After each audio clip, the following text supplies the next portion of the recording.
Hello everyone, welcome back to my channel.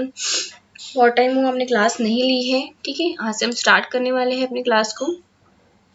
तो बहुत से स्टूडेंट के क्वेश्चन है कि मैम फाइनल ईयर की एग्जाम तो नहीं होने वाली है, टीवी में ऐसे न्यूज़ आई है, बट अभी तक के नागपुर यूनिवर्सिटी ने ऐसा कोई भी नोटिफिकेशन रिलीज नहीं किया है। जब तक नोटिफिकेशन रिलीज नहीं होता हम कुछ नहीं बता सकते।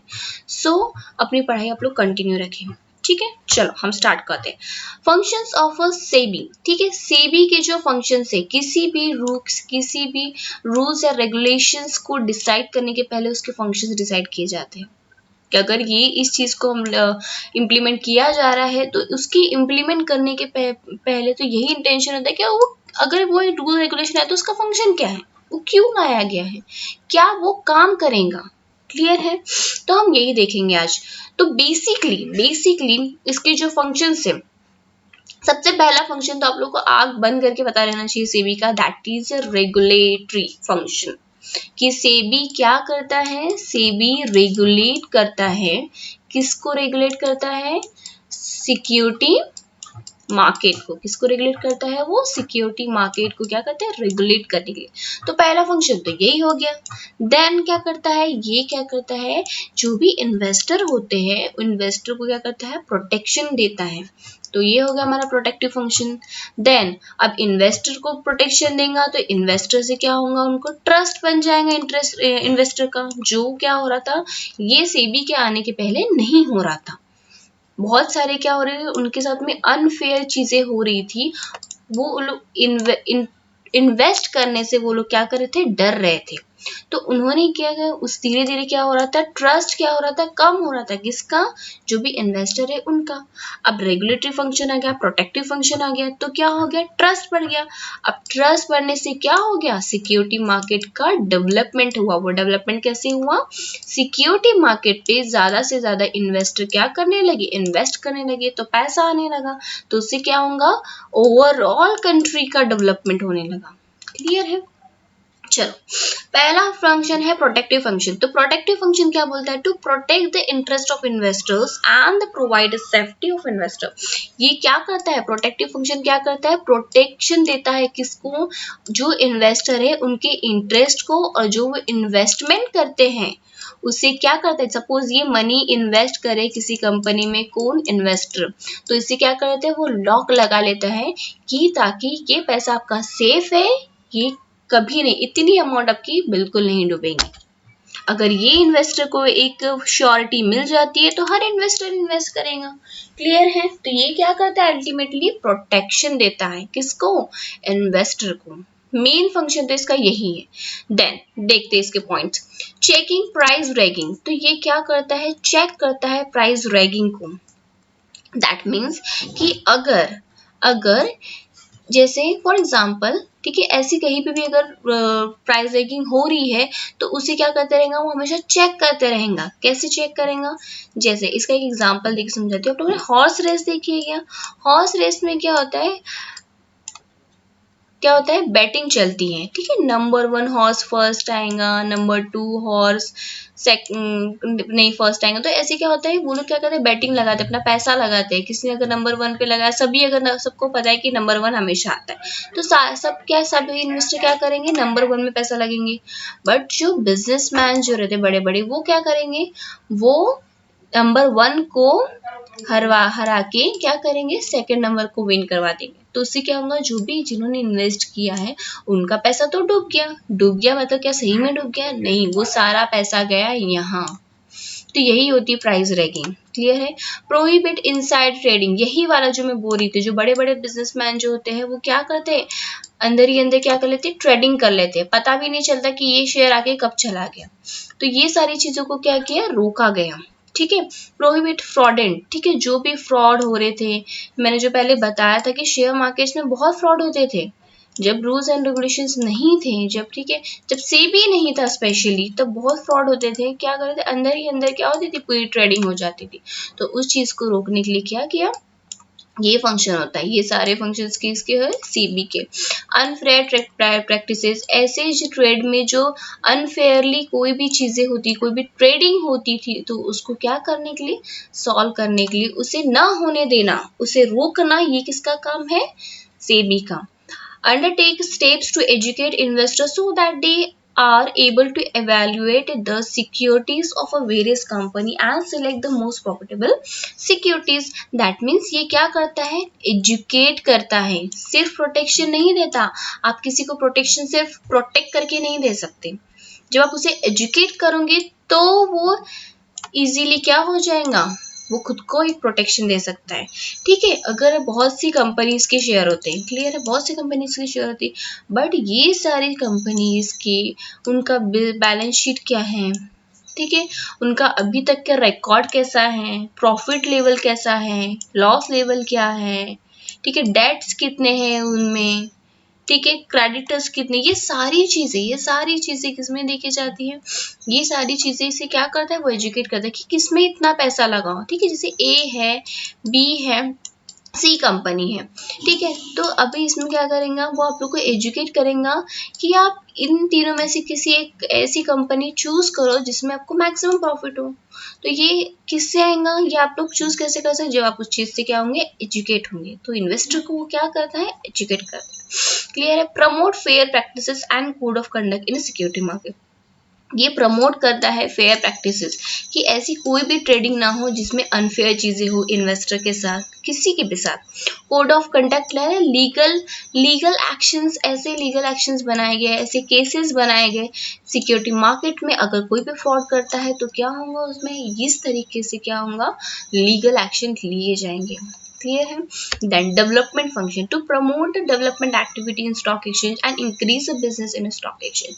क्या करता है, ये डेवलपमेंट एक्टिविटीज को बढ़ाता है, किसकी, स्टॉक एक्सचेंज की, और इंक्रीज करता है बिजनेस को.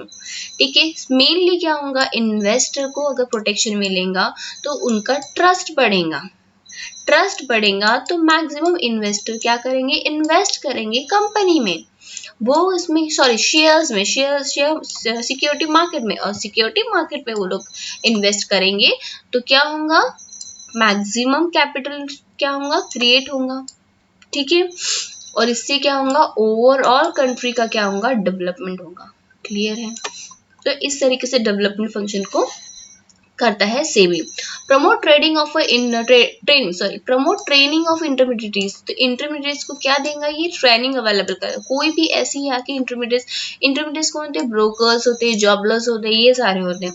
तो इनको क्या करता है, ये पहले ऐसे ही कुछ थोड़ा बहुत पढ़ लेते थे, आ जाते थे, बट अब एक प्रॉपर ट्रेनिंग होती है. आप किसी भी कंपनी में जाओगे, खुद का बिजनेस खोलोगे, तब सडनली जा रहे हो, आपने अपना दुकान खोल लिया, बिजनेस स्टार्ट कर दिया, ऐसे नहीं होता है. पहले ट्रेनिंग होती है. किसी भी कंपनी में जाओगे तो 15 डेज की, 1 मंथ की पहले आप लोग को वो ट्रेनिंग देंगे कि ये काम करना है, इसको इस तरीके से करना है, इसको इतने टाइम में करना है. तो ये सारा क्या होता है, ट्रेनिंग होता है. तो इससे क्या होता है, जो इंटरमीडिएट्स क्या होता है, वो अच्छे लेवल में अपना काम कर सकता है. तो यही क्या फंक्शन होते हैं सेबी के. Try to promote the activities of the stock exchange by adopting flexible and the adaptable approach such as. तो ये क्या करता है, ये प्रमोट करता है कि इसका जो टाइमिंग हो, ये ज़्यादा से ज़्यादा फ्लेक्सिबल हो, ज़्यादा से ज़्यादा अडॉप्टेबल हो. इसका जो अप्रोच है सेबी का.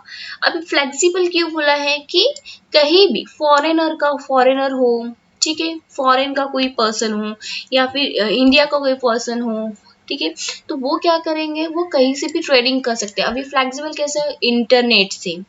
ठीक है, आप घर बैठे भी ट्रेडिंग कर सकते हो. आपको स्पेशली कोलकाता जाने की जरूरत नहीं है, स्पेशली आपको मुंबई जाके ट्रेडिंग करने की जरूरत नहीं है. आप घर बैठे ट्रेडिंग कर सकते हो, कोई भी कर सकता है, तो फॉरेनर हो, इंडियन हो, कोई भी कर सकता है. तो उसको क्या किया, उसने फ्लेक्सिबल बना लिया, और क्या किया, अडॉप्टेबल. आप इजीली अडॉप्ट कर सकते हो, है ना. उसका एक टाइम ड्यूरेशन होता है, उस टाइम ड्यूरेशन में आप कभी भी कर सकते हो. तो वो क्या हो गया, वो टाइमिंग आप लोग के लिए क्या हो गया, अडॉप्टेबल हो गया. वो जो वे हो गया उसको ट्रेडिंग करने का, वो क्या हो गया, अडॉप्टेबल हो गया. परमिटिंग इंटरनेट ट्रेडिंग, यही मैं आपको बता रही थी कि ये क्या करता है, एक इंटरनेट ट्रेडिंग को क्या करता है, परमिट करता है. किसके थ्रू रजिस्टर्ड स्टॉक ब्रोकर्स. आप स्टॉक ब्रोकर से क्या कर सकते हो, इसे रजिस्टर्ड स्टॉक ब्रोकर से क्या कर सकते हो, ट्रेडिंग करवा सकते हो. ठीक है. Making underwriters optional. अब अंडरराइटर्स का मैंने आप लोग को बताया था कि अंडरराइटर्स क्या होता है. अंडरराइटर्स ऐसे होते हैं जो, सपोज कोई कंपनी है, वो अपने 100 शेयर्स क्या करना चाहती है, इश्यू करना चाहती है। सपोज वो न्यू कोई कंपनी है, क्लियर है, ठीक है। अब वो श्योर नहीं है कि मेरे 100% शेयर क्या हो जाएंगे, सेल हो जाएंगे, तो वो क्या करती है, ऑप्शनल में रखती है अंडर राइटर्स को। एक तो ये ऑप्शन हो गया कि उसकी हो सकता है कि उसके कुछ शेयर्स बिक जाए, और ना बिके तो क्या करेंगे, अंडर राइटर्स को क्या कर देंगे, अंडर राइटर्स को खरीद लेते हैं, बट उसका एक कमीशन चार्ज करते हैं। तो ये सभी के लिए पहले कंपलसरी था कि आप लोग को अंडरराइटर्स रखना ही है, बट अभी क्या किया, इसको क्या कर ले, इसको ऑप्शनल बना दिया कि अगर आप लोग चाहो तो अंडरराइटर्स रख सकते हो, अदरवाइज आप अंडरराइटर्स रखने की जरूरत नहीं है। और अंडरराइटर्स रखने से क्या होता था, उसकी शेयर की वैल्यू सपोज 10 रुपीज है ना, तो वो शेयर की वैल्यू 11 रुपीज हो जाती थी, क्योंकि कमीशन तो वो खुद के जेब से तो देने वाले हैं नहीं, है ना, तो वो 1 रुपया कहाँ से लेंगे, इन्वेस्टर से ही लेंगे। तो इससे क्या होती है, शेयर की वैल्यू इंक्रीज हो जाती थी, क्लियर है। Then, permitting the IPO, that means initial public offering of a primary market through the stock exchange, या स्टॉक एक्सचेंज के थ्रू आप लोग क्या कर सकते हैं, वही जो अगर न्यू कंपनी अपने शेयर्स क्या करना चाहती है, इश्यू करवाना चाहती है सिक्योरिटी मार्केट में, स्टॉक एक्सचेंज में, तो वो IPO इनिशियल पब्लिक ऑफरिंग के थ्रू क्या प्राइमरी मार्केट में करवा सकती हैं। ओके, देन अब रेगुलेटरी फंक्शन क्या बोलता है, to regulate the business in a stock exchange. Specially तो यही होता है जो स्टॉक एक्सचेंज में जो भी एक्टिविटीज हो रही हैं, ठीक है, उसे क्या कहता है, वो छोटी से छोटी एक्टिविटीज क्यों ना हो, वो सारी चीजों को सेबी क्या करता है, रेगुलेट करता है, क्लियर है। अपने थ्रू वो सारी चीजों को क्या करेगा, रेगुलेट करते रहता है। देन पॉइंट देख लेते हैं, has a firm rules and regulations and the code of conduct to regulate the intermediates, ठीक है, वो क्या किया गया, बनाया गया रूल्स और रेगुलेशंस को, लीगल एक्शंस को, केसेस को, ठीक है, किसके लिए, इंटरमीडिएट्स के लिए, ठीक है, ताकि इंटरमीडिएट्स कोई भी चीजें ऐसी ना करे जो उन्हें नहीं करनी है, क्लियर है। और ये रूल्स एंड रेगुलेशन सभी के लिए है, हर डिपार्टमेंट के लिए, हर चीजों के लिए अलग अलग रूल्स एंड, इश्यूअर्स के लिए रूल्स एंड रेगुलेशन अलग है, इंटरमीडिएट्स के रूल्स एंड रेगुलेशन अलग है, इन्वेस्टर्स के रूल्स एंड रेगुलेशन अलग है, जो मैंने पहले बताया था आप लोगों को, ठीक है, पहले के लेक्चर्स में देख लेना। Register and regulate the working of the stock brokers, ठीक है, सब ब्रोकर्स बोला है, मतलब अभी ब्रोकर्स होते हैं, ठीक है, ब्रोकर्स अपॉइंट किए जाते हैं। अब ये सपोज इसमें, ठीक है, ये ब्रोकर्स है, तो इन पे लोड बहुत होता है, तो वो क्या करते हैं, अपने अंडर सब ब्रोकर्स रखेंगे, ये सब ब्रोकर्स अपने अंडर सब ब्रोकर्स रखेंगे, फिर ये ब्रोकर्स अपने अंदर सब ब्रोकर्स रखेंगे, ऐसे ऐसे करके क्या होता है, ये बड़ चेन बन जाती है। तो ये क्या होता है, उनको रजिस्टर को, इसको भी जो एंड वाला उसको भी क्या करवाना पड़ेगा, रजिस्टर करवाना पड़ेगा खुद को, और सारे रूल्स एंड रेगुलेशन को अच्छे से जानना पड़ेगा। शेयर ट्रांसफर एजेंट, जो भी शेयर ट्रांसफर एजेंट है, वो trustee, merchant, bankers and all those who are associated with the stock exchange in any manner, अगर वो स्टॉक एक्सचेंज की किसी भी मैनर से अगर वो अटैच है, कनेक्टेड है, तो उन सबको वो रजिस्टर करवाना कंपलसरी है, उसके रूल्स रेगुलेशन को जान लेना कंपलसरी है, ठीक है। Then register and regulate the working of the mutual fund मैंने बताया था, म्यूचुअल फंड होता क्या है एक्चुअली, म्यूचुअल फंड ऐसी चीज होती है, सपोज आप लोगों को स्टॉक मार्केट के बारे में कुछ भी नहीं पता, ठीक है, कुछ नहीं पता है, क्या करेंगे, अब ऐसे म्यूचुअल फंड्स में ऐसे लोग जो होते हैं बैठे हुए रहते हैं, ठीक है, अब वो क्या करेंगे, आप लोग बोलोगे मुझे नहीं पता कहाँ इन्वेस्ट करना है तो ज्यादा ही प्रॉफिट होगा, तो आप लोग के जितनी भी अमाउंट है, सपोज 10,000 अमाउंट है, क्लियर है, तो इस 10,000 अमाउंट को आप लोग दे दोगे किसको, ब्रोकर्स को, ठीक है, म्यूचुअल फंड वालों को। म्यूचुअल फंड वाले क्या करेंगे, कभी किसी शेयर, वो अलग अलग शेयर्स में, ठीक है, अलग अलग कंपनीज के शेयर में क्या करेंगे, इन्वेस्ट करेंगे, उसके सिक्योरिटीज को क्या कर लेंगे, परचेज कर लेंगे। तो अगर इसमें इंक्रीज हो रहा है अमाउंट, तो हर सब में इंक्रीज हो रहा है तो मैक्सिमम प्रॉफिट, बट अगर नहीं होता है, किसी में कम हो रहा है, तो वो इसीलिए क्या करते हैं, अलग अलग लगाते, किसी एक में पैसा नहीं लगाते, वो लोग हर अलग अलग जगह क्या करते हैं, आपके पैसे को लगा लेते हैं, तो उससे जितना भी प्रॉफिट होता है वो सारा प्रॉफिट वो आप लोग को बाद में रिफंड हो जाता है, ठीक है, एक टाइम ड्यूरेशन में। तो ऐसे करता है म्यूचुअल फंड, ये होता है। Regulated take over of the company, ठीक है, अगर कोई company, A company suppose B company को क्या कर रही है, टेक ओवर कर रही, तो इसका भी, ठीक है, इस चीज को भी, क्योंकि अगर वो टेक ओवर कर रही है दैट मीन्स, जैसे अभी वाला आया था यस बैंक को टेक ओवर किया गया है ना। यस बैंक क्या हो गई, बंद हो गई और शायद वो SBI से कोलैबोरेट हो गई, ठीक है। तो उसमें क्या हुआ, तो इसमें जो यस बैंक में जिन्होंने शेयर्स परचेज किए थे, यस बैंक में से जिससे शेयर परचेज किए थे, तो उनका क्या लॉस हो जाएगा? नहीं। ये सारी चीजें क्या होती है, ये सारी चीजों के रूल्स एंड ये जो रेगुलेट करने का, ठीक है, ये सारा सेबी काम करती है, क्योंकि उसके शेयर भी तो इन्वॉल्व है ना। Okay, conduct the inquiries and audit of the stock exchange, ठीक है। जो भी अगर कोई भी ऐसी इंक्वायरी आती है या ऑडिटिंग लेना, ये सारी कौन करता है? ये सारा सेबी करती है, ठीक है। ये सारे काम कौन करती है? सेबी करती है। क्लियर है? इतना समझ में आया? अभी के लिए इतना ही। अगर कुछ भी समझ में ना आए तो मुझे फिर बता देना। Till take care and bye.